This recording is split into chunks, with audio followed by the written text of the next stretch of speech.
देखे तो बोर्ड लगा हुआ है कि हाथ बदलेगा हालात। नहीं बदलेगा। नहीं बदलेगा मतलब तो जब वो यहाँ सांसद थे तो उन्होंने कॉलोनी में आके तो कुछ देखा नहीं है, ना कोई प्रोग्रेस हुई है कॉलोनी में। 5 साल तक वो आए नहीं थे कॉलोनी। हाँ, कॉलोनी में नहीं आए थे। ऐसे तो कभी मैंने उसको देखा भी नहीं है, मैं तो सच बताऊँ। नाम तो सबके सुनते, न्यूज़ तो मैं देखता ही रहता हूँ, ठीक है। लेकिन मेरा वोट तो बीजेपी के साथ है, क्लियर बीजेपी। बिल्कुल। नमस्कार, स्वागत है आप सभी का तहलका दिल्ली में और आपके साथ मैं हूँ परम। इस वक्त मैं मौजूद हूँ दिल्ली के नांगलोई में, जहाँ पे मैं जनता के बीच उतरी हूँ ये जानने कि उनके यहाँ से खड़े जो कैंडिडेट हैं, जनता का सपोर्ट जो है किसको जा रहा है। क्योंकि कैंडिडेट जो है वो वोटिंग से पहले काफ़ी बड़े बड़े वादे करते हैं, लेकिन जानने वाली बात इन दिनों ये होती है कि पहले के रह चुके कैंडिडेट अपना वादा पूरा करने में कितने खरे उतरे हैं। तो चलिए जनता से जुड़ते और जनता से ही जान लेते हैं कि उनकी कॉलोनी में कितना विकास हुआ और कितना कौन सा कैंडिडेट जो है कितना उनकी उम्मीदों पे खरा उतरा। भैया, उदित राज का नाम सुना आपने? हाँ, सुना उदित राज जी का नाम। क्या कुछ सुना उनके बारे में?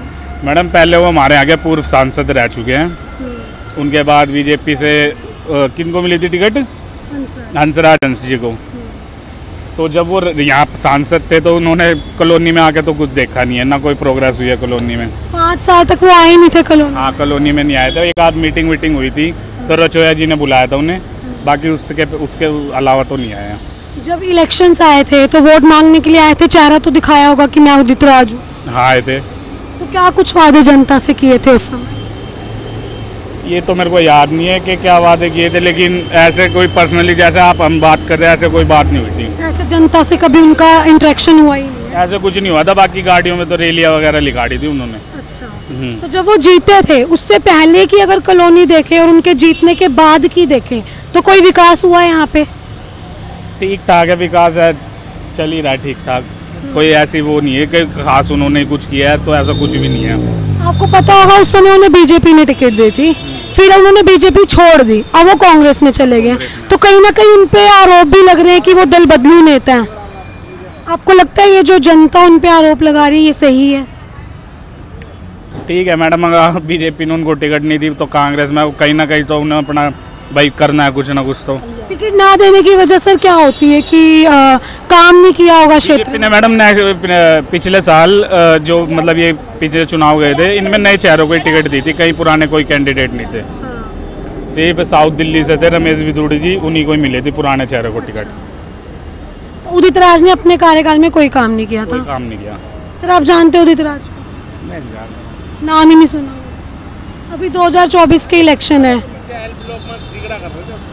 हाँ, क्या लगता है आपको अब इलेक्शंस में किसकी जीत होने वाली है? यहाँ से 2 ही पार्टी जीत है बस, आम पार्टी और बीजेपी तो ही है बस यहाँ तो। अच्छा, तो कांग्रेस से उदित राज ही है, वहाँ सामने भी अगर आप देखें तो बोर्ड लगा हुआ है कि हाथ बदलेगा हालात। नहीं बदलेगा। नहीं बदलेगा मतलब कांग्रेस का कोई अस्तित्व ही नहीं रहा है? नहीं आएगा। नहीं आएगा सर। आप बार हो सकता है मैडम, कुछ गठबंधन की वजह से कुछ हो सकता है, जीत भी सकते हैं। सर आपने सुना है उदित राज का नाम? उदित राम का सुना मैंने। क्या कुछ सुना उनके बारे में? तो वैसे तो कभी मैंने उसको देखा भी नहीं है, मैं तो सच बताऊँ। नाम तो सबके सुनते, न्यूज़ तो मैं देखता ही रहता हूँ, ठीक है। वोट देंगे इस बार 2024? बिल्कुल देंगे। क्या लगता है इतनी मोदी लहर चल रही है, एक तरफ हाथ बोल रहा है कि हालात बदले जाएंगे, केजरीवाल जी बोल रहे हैं झाड़ू से भ्रष्टाचार को भगाएंगे, क्या लगता है आपको फिर कौन सी पार्टी की लहर जाने वाली? तो जिसकी लहर चल रही है वही आएगी पार्टी। मोदी लहर? हाँ बिल्कुल। बाकी पार्टियों का क्या होगा सर? इतना बड़ा गठबंधन बन रहा है, पूरी तैयारियां हो रही देखना चाहते हैं ना गठबंधन, कि एक को मतलब गठबंधन हरा सकता है या नहीं, ये चीज़ देखना चाहते हैं। आप आएगा गठबंधन एक पार्टी? नहीं, मैं ये नहीं कह सकता हूँ, लेकिन मेरा वोट तो बीजेपी के साथ है, क्लियर बीजेपी। बिल्कुल। सर आपको क्या लगता है? जी कुछ नहीं कह सकते। आप वोट करेंगे? वोट सबको देंगे, जिसकी लहर होगी उसी को। जिसकी लहर है उसी को। तो जैसे कि आपने इस पूरी वीडियो में देखा कि लोगों ने किस तरह से बताया कि जो यहाँ पे पहले के कैंडिडेट रह चुके हैं उन्होंने कितना काम किया और आने वाले उम्मीदवारों से क्या कुछ उनकी उम्मीदें हैं। आपके अपने क्या रिव्यूज़ हमें कमेंट सेक्शन में ज़रूर साझा करें और देखते रहें तहलका दिल्ली।